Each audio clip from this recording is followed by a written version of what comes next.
there, welcome back to Empower Your Menopause, the show about health, hormones, and happiness for women 40 and beyond. I'm Julie, here with Coach James from Fabulous Beyond 40. Just want to give a quick heads up before we dive into our episode today. Our free 360-degree Feel Better Challenge is starting on the 15th of September. Over the course of 5 days, we're going to cover 5 life pillars: how you think, eat, move, relax, and sleep. And there's going to be a short daily live video, one simple action that's actually doable for you, and some friendly accountability in the private Facebook group we've set up for this challenge. There's even a prize draw, so you could win one of many prizes, including a 3-month VIP membership to Club Fabulous Beyond 40, and who doesn't want that? So if you're ready to feel more like yourself again, maybe better, grab your spot at 360feelbetterchallenge.com, and the link's in the show notes just in case you need to refer to it. So, all right, today we are unpacking how stress messes with your metabolism, especially in menopause, and what you can actually do about it. So, James, over to you. Okay, let's be blunt, right? We say this all the time, and we're probably going to say it until we're blue in the face. Stress is the absolute enemy of women in midlife. Now, many new clients, when they first come to see us, they talk about weight gain first. It's one of the things that most people are concerned with. And before they come and see us, they will happily try eating better and training harder, because that is usually the advice that we're all given, right? Eat better, train more, and things will work themselves out. But the thing that is usually holding them back, one of the things that we find a lot, is A, mindset, but B, they're ignoring the stress load that's quietly wrecking all these plans. And it's an uncomfortable truth. Estrogen, our old friend estrogen, it does all this amazing stuff until you hit the menopause transition. We've talked about it before. We've talked about how it helps with bone mineral density. We've talked about how it helps with blood sugar balance, which will factor into this a little bit. We've talked about how it helps with your muscle mass, etc. But as estrogen also has a really strong effect on helping modulate the stress system. There's something called the HPA axis. You don't really need to know what it is, but it's basically 3 glands. It's hypothalamus, pituitary, adrenal glands, and that controls your stress response. And estrogen, when it starts to drop, the way that HPA axis responds to stress, it actually weakens. And what does that result in? In layman's terms, the signals of a hormone called cortisol, which is the one that tends to affect weight gain and play around with metabolism when it comes to stress, the signals of that get louder, right? And so that is just a biological thing. What's happening hormonally? Then you've got to add into that the fact, so let's layer in some other things that are going on. First of all, the menopause is stressful of itself, right? It's a time of change. It's a time when you might be going through empty nesting as people are leaving. I was talking to a client about that the other day. She's absolutely devastated. She's gone and bought herself a puppy because she's so concerned about empty nesting. You've got the change that's happening on your hormones and your body. So there's lots of stress going on just inherently throughout the menopause transition, and the effects that it has on us from a mindset perspective. Mm-hmm. On top of that, you've got to factor in some of the other challenges. Many of the people who come to see us and many of the people that we speak to actually wear busyness in midlife as a badge of honor. And so many women feel as though they've got to hold it together even when they're absolutely overwhelmed. And so again, I was talking to somebody about this the other day. She was overwhelmed at all the stuff she had to do, and then she was doubly overwhelmed at the fact she had to pretend to all her friends that she wasn't overwhelmed. So she's got a double overwhelm there. So you've got this perfect storm going on. So we've got estrogen playing up. We've got menopause being stressful anyway. We've got the busyness of midlife when it comes to women. And what does that all come to? What does that perfect storm cook up? Well, more irritability, more anxiety, poorer sleep. Poorer sleep then goes on to affect stress levels, which then exacerbates the cycle. We'll talk about that down the road. More brain fog, hotter hot flushes, and yes, a nudge towards that more central weight gain. And let's call them those sort of like carb-seeky cravings, whereby when we're flat on the floor from a stress level, an energy level, lack of sleep, first thing that we start reaching for in the kids' snack drawer is all the carby stuff. And so it's all right getting your protein right and doing your deadlifts in the gym, But if you're marinating in cortisol 24/7, your metabolism is going to notice and it's also going to be affected. So today we're going to show how stress drives things. We'll talk about the physiology and not fear mongering. It's really important, right? We'll talk about what's different in menopause, what changes. We'll talk a little bit about where HRT, hormone replacement therapy, may or may not fit in, because after all, we're not endocrinologists, we are nutritionists and health coaches. So we'll talk a little bit about that. And we'll talk about some practical levers that might actually move the needle for you. So let's go through this one by one. Starting off, Julie, I'm going to hand this over to you because it feels like it's right in your wheelhouse. Why does cortisol, in inverted commas, absolutely love people's waistlines? Oh, and it does for sure. And by the way, this isn't just for women in menopause. This is for everyone because this is what cortisol does, and what stress does. But it's especially true for women in menopause because our bodies naturally want to store more fat around the middle. And again, we'll talk more about that in detail. So there are two different kinds of stress, right? We have acute stress and then we have chronic stress. Acute stress is when a car is swerving toward you and you evade the accident and you get on and you have that moment of heart fluttering and breathless and you feel that surge of adrenaline through your body. And then you return, you take a breath, you return back to normal and go on with your day. Chronic stress is when that response stays elevated and doesn't stop.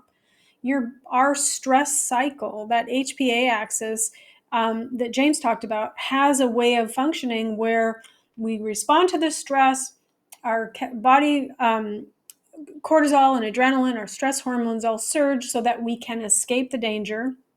And then we're supposed to close that loop and come back to balance.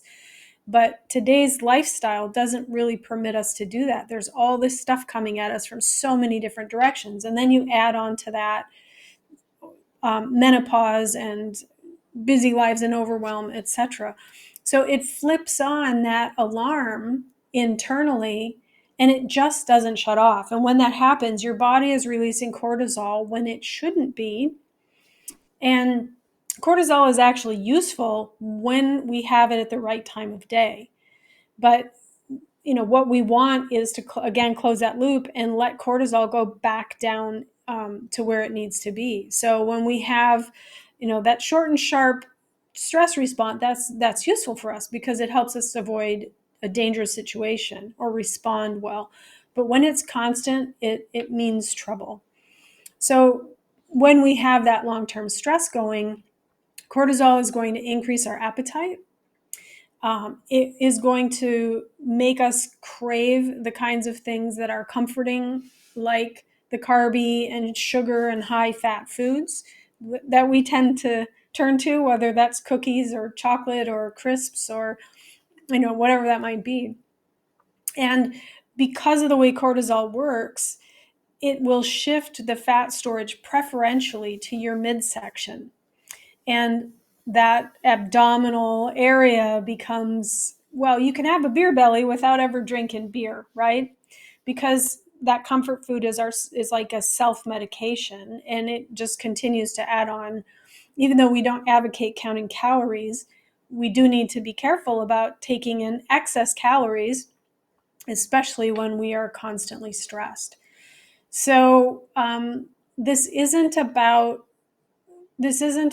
willpower. This is about your biology. But the good thing is that we can modify this because we can modify the way we respond to stress. One other thing I'll say is that increased cortisol also messes with insulin, which is the hormone that regulates your blood sugar balance. And again, that's something that women in midlife really need to be focused on. You can think of insulin as sort of the traffic cop of the sugar in your body, right? When there's too much cortisol circulating in your body, it confuses the traffic from going where it needs to be. So high blood sugar can end up causing your body, again, to store more belly fat. So when you add in other stresses and the loss of sleep that we tend to have at this stage of life, and people are, proud of the fact that they can get by on 4 or 5 hours of sleep when we know that's not healthy. Losing sleep acts like a stress multiplier. So there's been some research done, and in lab and real world trials, restricting sleep actually pushed daily intake up by more than 500 calories on average. And extending sleep time reduced food intake, and created a negative energy balance. So that means that sleep can actually help you lose weight. It's when your body repairs, it's when those cycles get back to normal, it's when you calm and restore. So we'll get into menopause in a bit, but when you have that estrogen going normally, it regulates your stress activity. But when that change happens and we lose those protective effects, again, as James said, it can alter how that HPA axis behaves, and it can mean our stress loop stays open. So, I mean, just curious if you can think about this on a scale of 1 to 10. How has your personal stress system felt this week? And did your food choices mirror that? It's an interesting thing to journal on because we can often see those correlations that we don't see on a day-to-day basis. When stress goes up, so do our specific food choices. So there's your physiology. Now, why does midlife turn the dial up? Menopause, cortisol patterns, shifting toward belly fat, and HRT, which may or may not be a fit for you. So, James, your turn. Yeah. So I sketched over this a bit earlier, and through midlife, most women notice a shift towards more fat around the belly area, and that can sometimes happen even if the scales don't necessarily take a huge jump. So your scale can be saying the same thing, but it may just be feel as though the fat is accumulating more around your body. It's not you imagining that; it does actually happen.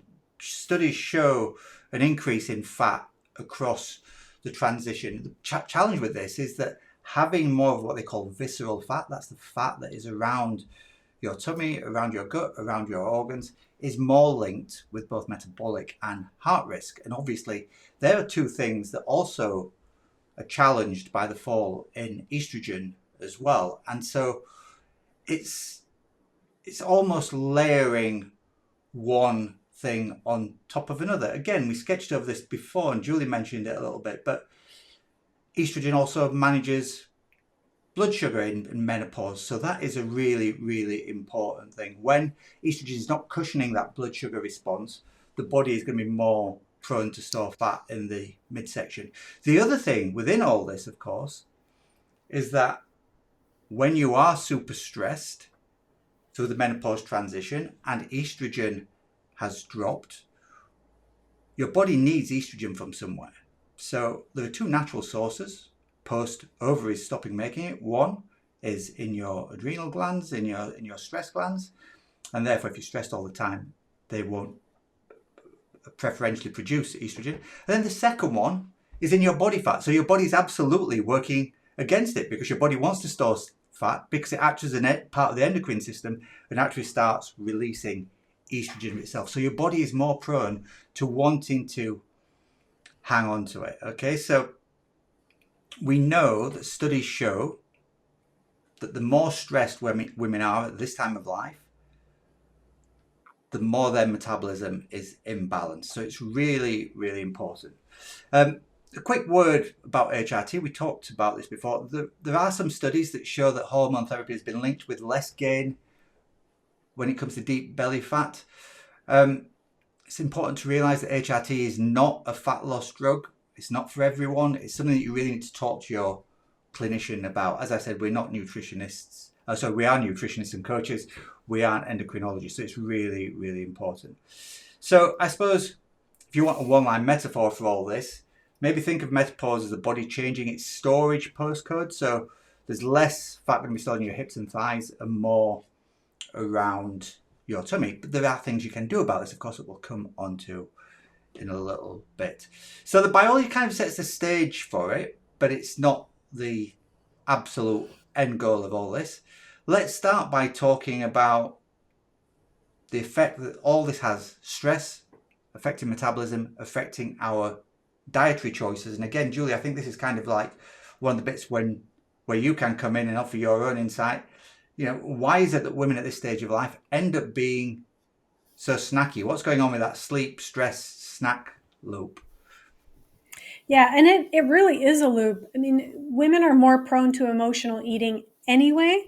So when things are fluctuating and we're feeling stressed at this higher stress, I should say, at this phase of life, it tends to feed into that, if you'll excuse the pun.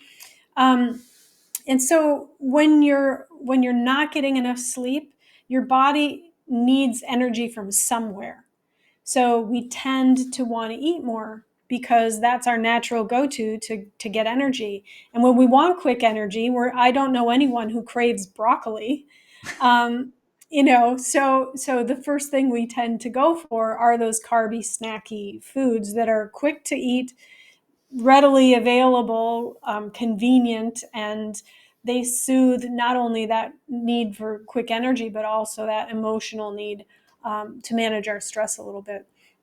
And so when we don't get enough sleep and we're looking for that extra energy, it's really common for women to eat more, especially at night, feeling that. I've heard a lot of people talk about struggling with late night eating, even after they've had a reasonable dinner. So it can cause, again, while we don't advocate counting every calorie, when you're talking about hundreds of calories at a time, it can make a big difference. Also, during this phase of life, your brain changes. And when you're not sleeping properly, you get your brain is designed to want to seek out those things that are going to give you some energy. So the reward centers of your brain are going to light up when they see those things like chocolate and crisps and biscuits. So the thinky part of the brain, if you will, that was normally will put on the brakes, thinking logically, like I don't really want that right now, it's not going to make me feel good later. Those parts of the brain are more sluggish. So junk foods look better to us, and it becomes a lot harder to say no. And that's one of those, it's one of those habit loops, because our subconscious mind gets used to something. Oh, I did this once and it made me feel good, and therefore next time I want to feel good, I'm going to seek out that thing. And it becomes unconscious that we do that, because we just get into autopilot. But we can actually change that. The other thing is, when we look at things that happen during menopause, our routines change, right? Maybe the kids are getting older or leaving home, and we don't have that same routine that we had. Late nights, a lot of people are working longer hours, erratic meal times, especially if you're working a night shift. It can really dial down the amount of energy that you burn, and it can affect the way your body controls blood sugar, and you end up becoming more insulin resistant, you have higher cravings, and you're sleeping even less. So you get that constant cycle going on. However, as I mentioned before, even adding 1 hour of sleep, the research showed adding 1 hour of sleep to people who were continually sleep deprived led to lower calorie intake in a real world trial. So we're always talking about small steps, and small steps leading to big changes. And I think that's pretty significant. If you can fit in and work up to that extra sleep time, you will very likely see a difference. So some of the things you can do, and again, these we realize these have to fit into real lives of real people. So when you can actually give yourself some wind down time, ideally 60 to 90 minutes before bedtime. Most nights, start turning the lights down or some of the lights off. Get rid of those screens. I know it's hard to do, but try reading a real book for a change, or just listening to some music. Maybe take a warm shower, lights out, same time every night. That really does help. If you feel like you really, really need a snack, doing something that's pre-planned, that has protein and fiber that you actually like, so you will eat it. So like Greek yogurt and berries, or an apple and cheese. These are things that won't, what do I want to say, sabotage your well-being quite as much as some of those things that come in packets. Before you go into the kitchen, this is something that's helped me, because when I'm having a stressful work day, I often find myself standing in the pantry looking for food. Give yourself a 2-minute break. Just do some deep breaths.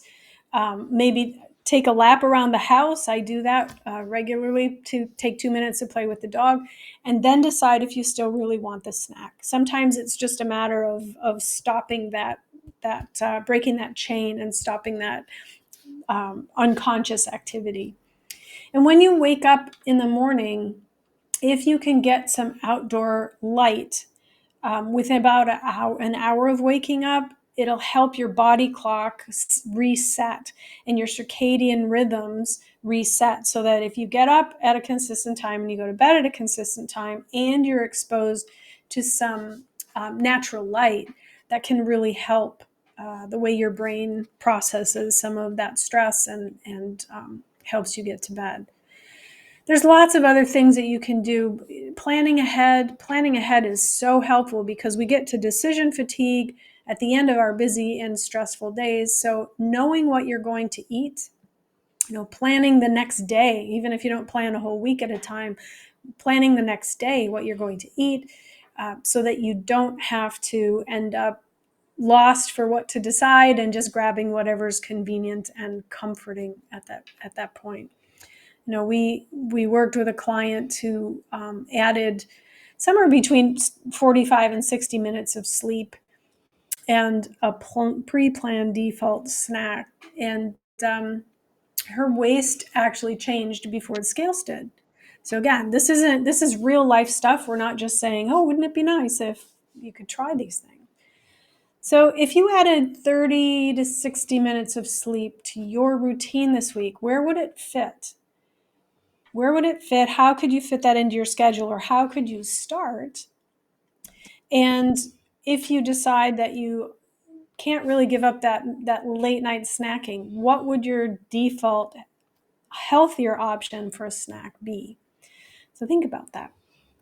So if your biology is nudging you toward all those snacky bits, let's talk about why you're not stuck, and see where we can stack some other habits that are going to move the needle, even when you don't feel like you have any space left to change things. Yeah, James?